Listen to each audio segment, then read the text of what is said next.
Parliament के चऊं था त नंबर गेम पूरी करियो पर फर्द वाहिद आईनी तरमीम करे त उहो दुरुस्त आहे। पार्लियामेंट कुछ बेहतर करण चाहे थी त उन खे चीभाटण छो था चाहियो। सुप्रीम कोर्ट आइन खां मथां रूल्स ठाहे थी त को त यादि ॾियारींदो त आइन जे दायरे में रहो। चीफ जस्टिस काज़ी फाइज़ ईसा जा प्रैक्टिस एंड प्रोसीजर एक्ट ख़िलाफ़ दरख़्वास्तनि ते ॿुधणी दौरान रिमार्क्स। फुल कोर्ट में दरख़्वास्तनि ते ॿुधणी दौरान चीफ जस्टिस चयो त अॼु ॿुधणी मुकमल करणी आहे। हू वकीलनि खे ॿुधणु चाहे थो। माज़ीअ में आर्टिकल 183(3) जो इस्तेमालु सही थियो या ग़लति, अगर मगर न सिधो जवाब ॾियो।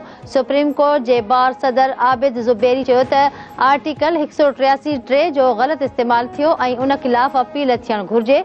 जस्टिस अतर मिनल्ला चयो त इंसाफ़ ताईं रसाईअ जे हक़ में सुप्रीम कोर्ट भञगड़ी कंदी रही हुजे त पार्लियामेंट मुदाख़लत नथी करे सघे।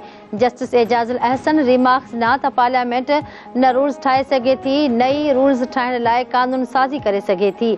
मौजूदा कानून साज़ी जे दायरे में रही रूल्स में तब्दीली जो इख्तियार रुगो सुप्रीम कोर्ट वटि आहे।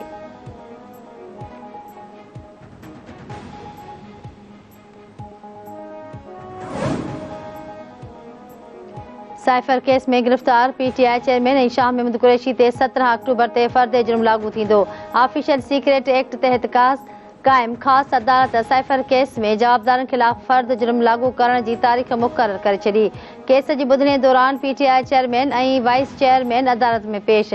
जांच ऑफिसर पारां वकीलनि खे चालान जूं कापियूं फ़राहम कयूं वयूं।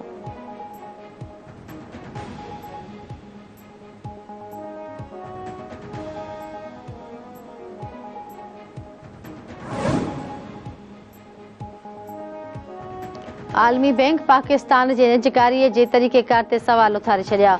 आलमी बैंक जो चवणु आहे त सियासी मुदाख़लत या अदालतुनि में केसनि सां निजकारी जो अमल मुतासिर थींदो। पाकिस्तानी हुकूमत कंपनियुनि जो मुनाफ़ो ॾखण एशियाई मुल्कनि में सभ खां घटि आहे। पाकिस्तानी हुकूमती कंपनियुनि खे 2014 में मुनाफ़ो जी GDP जो 0.8% हुयो ऐं 2020 में सरकारी कंपनियुनि जा नुक़सान GDP जो 0.4% जे बराबरि हुआ।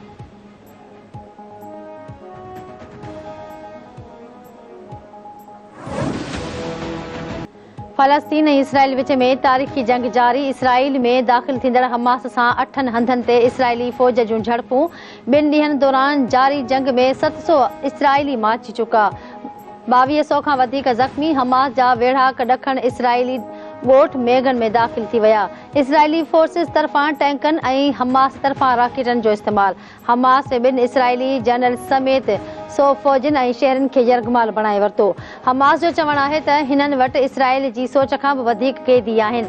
फ़लस्तीनी कैदियुनि खे कुझु बि थियो त इसराइली कैदियुनि सां बि साॻियो ई वर्ताव थींदो। इसराइल जे जंगी जहाज़नि सां गज़ा ते वेछाणी बमबारी। 421 फ़लस्तीनी शहीद, 2000 खां वधीक ज़ख़्मी। इसराइली फोर्सिस जी गज़ा में हमास जे 100 ठिकाणनि ते कार्रवाई। फ़लस्तीनी तंज़ीम हमास जे 100 वेढ़ाकनि खे शहीद ऐं गिरफ़्तार करण जी दावा। बमबारीअ सबबि केतिरियूं ई मस्जिदूं, इस्पतालूं, स्कूल ऐं रिहाइशी इमारतूं मिटीअ जो ढेर बणिजी वयूं।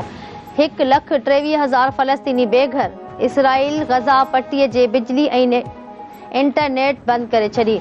गज़ा ते वॾे हमले जो ऐलान। फ़लस्तीनियुनि खे इलाइक़ो ख़ाली करण जो अल्टीमेटम ॾेई छॾियो।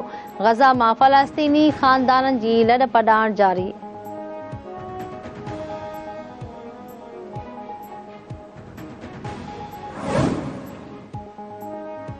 इंटरबैंक में डॉलर जे मुल्ह में लात जो सिलसिलो जारी। वधीक 88 पैसा सस्तो। डॉलर 281.80 जो थी वियो। ओपन मार्केट में बि डॉलर जी क़ीमत वधीक 1 रुपयो घटि थी वई। डॉलर 281 जो थी वियो।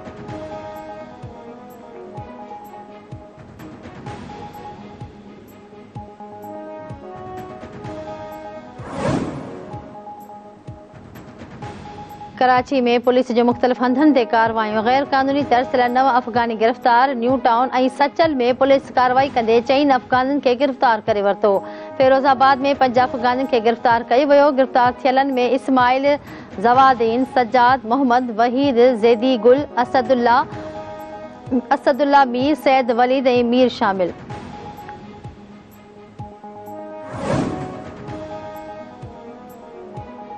शहदाद कोट भरिसां 2 धुरनि विच में झेड़े दौरान ज़ाल ऐं मुड़ुस क़त्ल, 3 ॿार ज़ख़्मी। गंदावा थाने जे हद ॻोठ लोही गढ़बेड़ में लाशारी बिरादरी जे ॿिनि धुरनि में झेड़ो थी पियो। फायरिंग में अब्दुल करीम लाशारी ऐं संदसि ज़ाल शाहिदा माची विया। 3 ॿार ज़ख़्मी, इस्पताल मुंतक़िल। चूहड़ जमाली भरिसां ॻोठ जुमड़ो झोलाई में ॾेर हथां भाॼई मुबैना तौर क़त्ल, जवाबदार गिरफ़्तार। मक़तूल नारीअ जे भाउ जो चवणु आहे त भेण ज़ैनब खे संदसि ॾेर अयूब झूलाई धक हणी क़त्ल कयो आहे। नारीअ जे मुड़ुस मूजिबि घरवारी तेज़ बुखार सबबि फ़ौत थी आहे।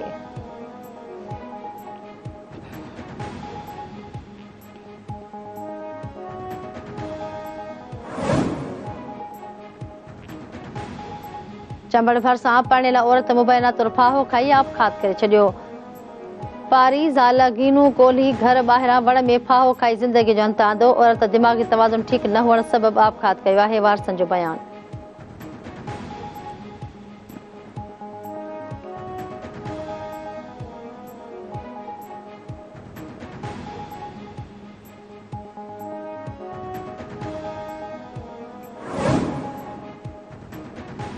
बाकाचांग भरिसां ॻोठ इज़त ख़ान शहरवासी नीगर पुरस्रार नमूने वारसनि पारां अगवा जो शक ज़ाहिर। वसवारनि खे नीगर जी ॻोल्हा में मदद जी अपील। संदन चवण आहे त 15 वरहनि जो महदी रज़ा गुल गुज़िरियल 5 ॾींहनि खां गुम आहे। ॻोल्हा बावजूद संदसि पतो नाहे पियो।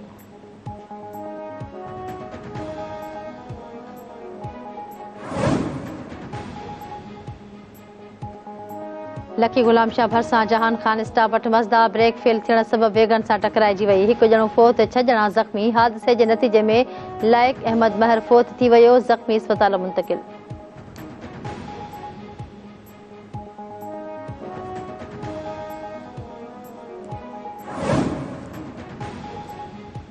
वर्ल्ड कप टूर्नामेंट जी मैच में अॼु नीदरलैंड जो मुक़ाबिलो न्यूज़ीलैंड सां थींदो। पाकिस्तान पंहिंजी ॿी मैच सुभाणे श्रीलंका ख़िलाफ़ खेॾंदो।